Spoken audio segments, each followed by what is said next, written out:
Mukha talagang yung pinaplano ni Senator Amy na plans na sinasabi niyang plano na plan C, mukhang matutupad dahil dito sa kalalabas na balita na ito. Ayan, oh. Oh, naku po. Ang lupit. Ang isang mapayapang pagtitipon upang kalampagin ang ating gobyerno dahil tila pinagtatakpan na ho nila ang mastermind. Pag ang sa protesta ay mukha lang na mga Duterte ang naandoon, yan po ay isang political arm lamang, walang iba ko hindi ng kamera. Kasi nakikita ko ngayon, dun sa mga ulol na mga makakaliwang grupo, diyan sa mga komunista na yan, ang nandun lang na muka, si Diskaya, si Villanueva, si Estrada, ang mga Duterte. Sandali! Hindi yan ang nabanggit. Ang nagbanggit lang dyan yung sinungaling na si Bryce eh. Pero ang talagang nabanggit nung una ay si itong mga congressman at saka si Zaldico at saka si Romualdez. Bakit hindi yun? Ang ilagay nyo mga picture-picture dyan. Hindi, sa totoo lang, etong mga putang inang mga makakaliwang grupo na ito, makinig kayo na mabuti sa akin. Makinig kayo mabuti. Kung talagang kayo ay makabayan, sige nga, ipakita nyo muna, maging transparent nga kayo, ipakita nyo muna magkano ang natanggap ninyong project o allotment o budget na ibinigay sa inyo nitong mga nakaraang taon. Sige nga, kung talagang kayo ay isang makabayan. Hindi kasi, ladies and gentlemen, halatang halata po yung yung kanila pong political color. Halatang itong mga makakaliwa ay tuta ng Kamara o tuta ng Romualdez o ni Marcos. Yan ang mantakin mo sa tagal-tagal na nagpoprotesta sila, sa taon, dekada na ho sila nagpoprotesta, lahat ng pinoprotesta nila ay yung sitting president. Ngayon lang sila hindi nagprotesta sa ganun. Diyan pa lang, alam nyo yung plano ni na sinasabi ni Senator Amy, yung Plan C, 'di ba? Yung Plan C, ano 'yon? Kasi yung Plan A, yung yung Plan A, yung PI, yung People's Initiative. Yung Plan B daw ay yung impeachment, hindi rin natuloy. At yung Plan C ay yung di umano daw ilalagay si Remulla bilang isang ombudsman, tapos kakasuhan ng plunder si VP Sara Duterte at syempre hahatulan na guilty para hindi na makatakbo. Yun daw yung Plan C. Nag-warning na siya. Kaya nga sinabihan niya yung doon sa ombudsman na parang wag ka sana magpa-impluwensya o magpa-pressure kasi alam ko na pinipressure ka. At ngayon, ladies and gentlemen, lumabas po yung desisyon. Ayan. Ngunit, mamaya pag-usapan natin. Yan desisyon na yan, ano sinasabi dyan? Diyan sa desisyon na yan, sinasabi, parang na-dismiss na daw. Okay? Na-dismiss na daw yung kaso ni Remulla. So, sa madaling salita dito, nakalagay, Ombudsman dismiss cases against DOJ Secretary Remulla. Dismiss na daw. Okay? The Office of the Ombudsman clears. Ibig sabihin, klaro na siya. Pwede na siyang maging pagpipilian sa ombudsman. Kasi yan ang requirement. Kailangan wala kang kaso. Kailangan clear ka sa ombudsman na wala kang kaso. So dito, the Office of the Ombudsman clears DOJ Secretary of Criminal and Administrative charges linked to the arrest and handover of former President Rodrigo Roa Duterte. So, ladies and gentlemen, dito pa lang, makikita mo na yung bias. Makikita mo na kaagad na nilulutong Macau na nila itong issue na ito. Bakit? Kasi sabi nga po ni Senator Amy, ayan ang pahayag ni Senator Amy. Sabi niya dito, basahin natin. may kaso pa rin si Secretary Boying Rimulya dahil nag-file ako ng motion for reconsideration which is in all trial, in all proceedings, meron talagang MR. Pag kunwari nag-decide ang court, sinabing ganito, pwede kang magpa-MR. Motion for reconsideration of the joint resolution of the Office of the Ombudsman na nagbabasura sa mga kaso laban kay Secretary Boying Rimulya at iba pa. Ayon sa rules of the Office of the Ombudsman, maaaring magsampa ng motion para sa reconsideration sa loob ng 5 araw.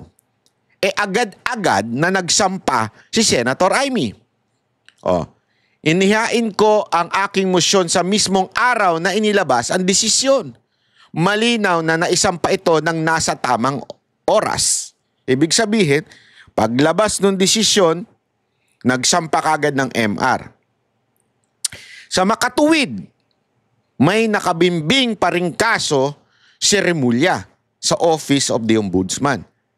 Anumang ombudsman clearance na nagsasabing kabaligtaran nito ay malinaw na hindi totoo at ang sino mang maglabas ng ganong clearance ay kasabwat sa panlilinlang na ito. Naku po.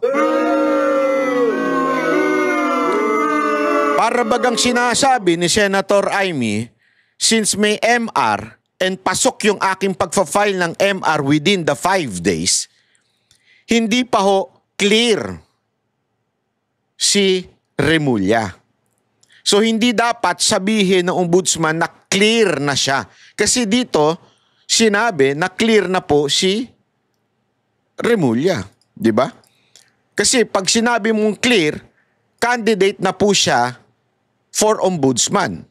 Sabi nga, sino mang maglabas ng ganong clearance ay kasabwat ng panlilinlang na ito. So dyan, ladies and gentlemen, mukhang merong ghost hand na gumagalaw sa loob ng ombudsman na tila mukhang ang papunta nito ay talagang gawin ng ombudsman si Rimulya. Mga kababayan, kayo po ba ay papayag sa ganito? Ito ay lantarang pangbabastos na. Hindi ko sinabing wag sila mag-declare nitong papel kasi karapatan nila yan di ba? Na mag-decide. But until there is a motion for reconsideration, you cannot say it's clear. That clear will indicate a go signal na candidate, pwede nang maging kandidato si Rimulya bilang ombudsman. So you are, sabi nga nililinlang mo. You are misleading the panel na magdi-decide. Kasi para mo sinasabi, libre na, okay na si Rimulya. Hindi tama yun, ladies and gentlemen. Mali po yun. Alam nyo, matindi ho talaga ito pangyayari na ito, di ba? Kung maalala ninyo, kinuwento ko kahapon, yung plano ng demonyo. May planong demonyo sa bayan natin. Wasakin ng todo-todo. Papasukin tayo sa isang korap na bansa at magnanakaw ng mga politiko. At yung plano na yan, ladies and gentlemen, sa tingin ko talagang tanggalin sa posisyon si VP Sara Duterte. Alam naman po natin na ang linis-linis na mga Duterte pagdating sa ganyan. So, plano nila, di ba? Since napahamak sila doon sa flood control project, sinisi nila. Sinabi ni Marcos, hindi ako yan, sisinang iba. Nung tumatama na kay Romualdez at saka kay Zaldico, kailangan na silang gumawa ng plano. Isisi sa ibang tao ang mga Duterte at yung mga senador na kakampi niya. Yun yung plano. Okay? Yun yung demonyong plano. Ngayon, ladies and gentlemen, kung sakasakaling hindi magtagumpay yun, kasi talagang yung mga tao, kahit anong sisi mo sa mga Duterte, nasusuplak sila. Diba? Sinisisi nila si Pulong. Ladies and gentlemen, the problem is not the project. The problem is the ghost project. Ang problema sa Davao, kitang-kita nila yung proyekto. Sumusuplak sa mga mukha nila yung proyekto. Ibig sabihin, Kahit sabihin mong, oo, may allotment dyan sa distrito ni Pulong. Ang tanong, meron bang proyekto umusbong? Meron eh. So, bumubuelta lang sa kanila yung kanilang paratang sa mga Duterte. Ganon lagi ang nangyayari. So, alam nyo, etong Plan C na sinasabi ni Senator Amy, mukhang ito ang talagang pangganon. Mukhang ito talaga yung kung hindi madadali sa paninisi ng flood control project itong si VP Sara Duterte, ito ngayon ang idadali. Kasi, ito alam natin nag-fail yung plan nila for impeachment. Although, they're still planning on it. Kaya nga nila ibinalik si Soto. Kaya nilagay si Soto bilang Senate President.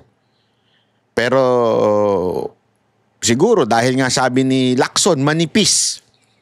Manipis yung dalawa lang ang bumaligtad or something like that. Na yung narinig ko na binanggit. 2 o 3 lang ang bumaligtad from the majority sa minority. Mapapalitan ng speaker, ang president, Senate President. So, ibig sabihin, may chance na hindi pa rin matuloy impeachment. So, their best chance is controlling the ombudsman. Paano nila magagawa yun? Maglalagay sila ng bata nila na alanganin. Alam naman po natin si Secretary Remulla, ang mga desisyon niyan, alanganin. So, anong ibig ko lang sabihin?